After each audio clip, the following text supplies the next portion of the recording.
latest intrigues and controversies i-expose na.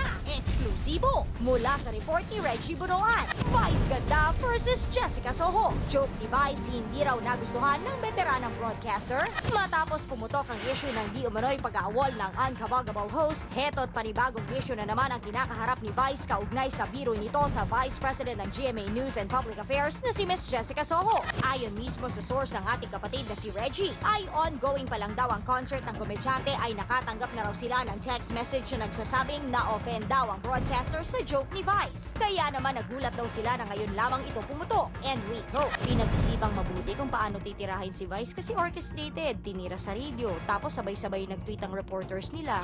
Kaugnay ng balitang ito ay inamin din ng ating source na tinawagan ni Miss Jessica ang kaibigan ni Vice na si Chris Aquino para sabihin ang sama ng loob nito sa komedyante. Sinabi raw ni Chris kay Jessica na ibalato na lang daw sa kanya yung pagbibiro ni Vice at pagsasabihan niya. Hindi ko alam kung anong naging sagot ni Jessica, itutuloy ba ang demanda o hindi. Basta inarbor na ni Chris si Vice. Kahapon sa mismong show ni Vice ay inamin ang komedyante na nakipag-meeting siya sa mga boss ng Kapamilya Network para humingi ng payo. At base sa naging takbo ng kanilang usapan ay minabuti ng TV host na personal na humingi ng paumanhin kay Miss Jessica. Tinawagan ni Vice ang veteranang broadcaster. Noong una ay hindi tinanggap ng veteranang broadcaster ang paumanhin ng komedyante, pero makalipas lamang ang ilang oras ay tinanggap din daw ito ni Miss Jessica.